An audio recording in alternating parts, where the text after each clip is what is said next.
I want to start before the remark by appreciating all of you. Most of you, we know each other probably informally before now. We may have met in different places and events. And some of you have appeared in your programs for interview in a different capacity. And so officially, I want to start today by appreciating Mr. President, President Bwala, the President of the Republic, for the exceptional honor and privilege that he has given to me by appointing me as a special advisor on media and public engagement State House. And so as the official spokesman of the President, I want to assure you all of my unalloyed commitment and support and collaboration. What happens is you have two responsibilities between the government and the people, and you hold the government accountable on behalf of the people. What you demand from government is accountability. What the government expects from you is fair reporting and fair play.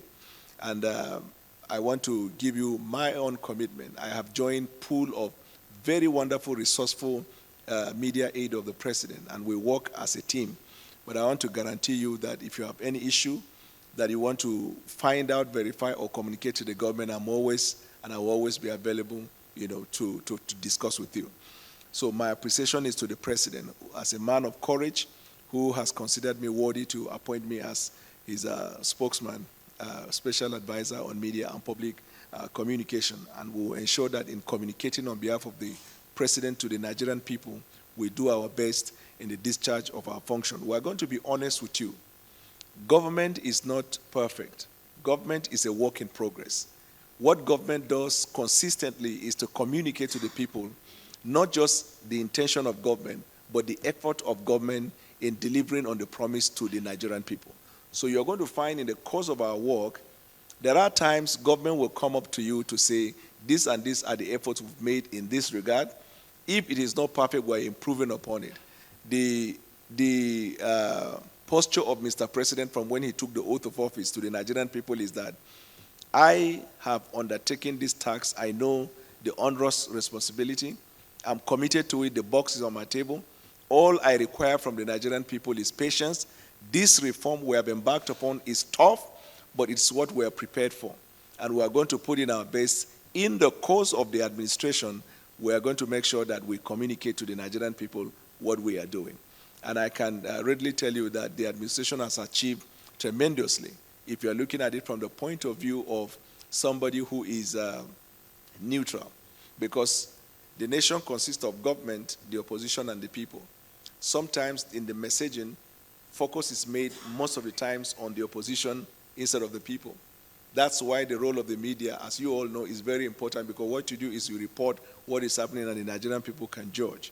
So we will give our commitment, and I know in the course of time, we are going to relate. I will make the commitment to know everyone personally, and then we'll ensure that our work here is productive in delivering good governance to the Nigerian people.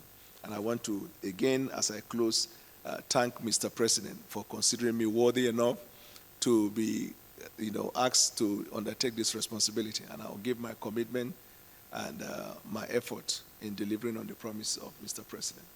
It's a pleasure meeting you all today. Thank you. Important, you can never be a subject of discussion. But most importantly, I know that sometimes back on the 13th, I think 10th of January, when I met the President, I made a conscious effort to make the media rounds, and I appeared on most television stations in the country in which this same sentiment you have echoed were raised in extensio, and we've answered all of them. And since January and now, it has been 11 months of consistent commitment in advocating on the President's governance agenda. And surprisingly, it didn't come out until now. So in life generally, you look at focus. When you're focused on a thing, you're going to be faced with distraction. Your character will be determined by how you conduct yourself in the course of carrying out the information.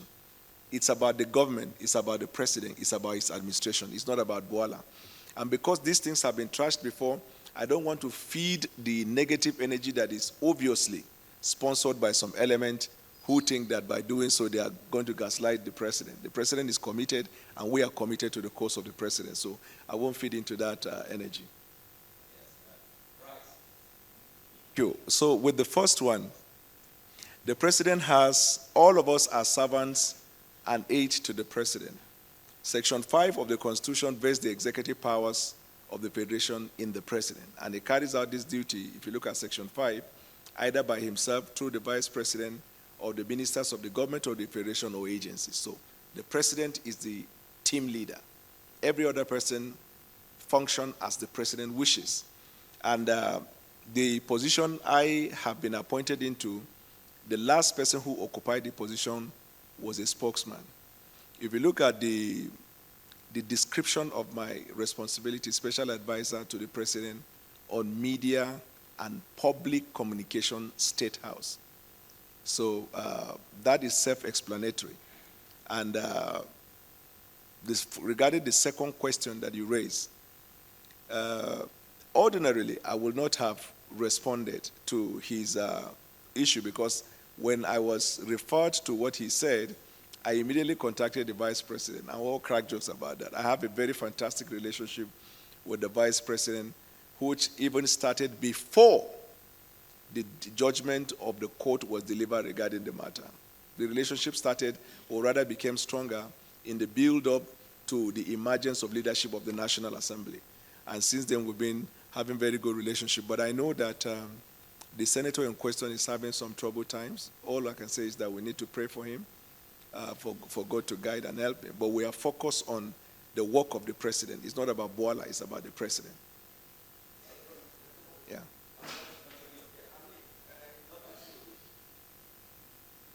In the team, what's the difference between leading the team and the spokesman?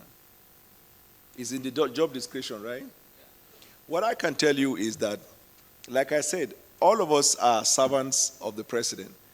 There is no issue as to the differences in terms of the responsibility. Everybody knows his responsibility. I am not here to define the responsibility of anybody other than myself, because it will amount to gaslighting anybody. I only came to introduce myself to you and the role that is given to me by Mr. President. And I told you that role was once occupied by Ajuri Ngilali. So whatever understanding you have of the role that he occupied before, that is what it goes. In law, they call it res ipsa loquito.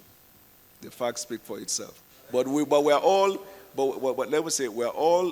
team. We are not particularly bothered about who is this, who is that. We are working to achieve the mandate of the president.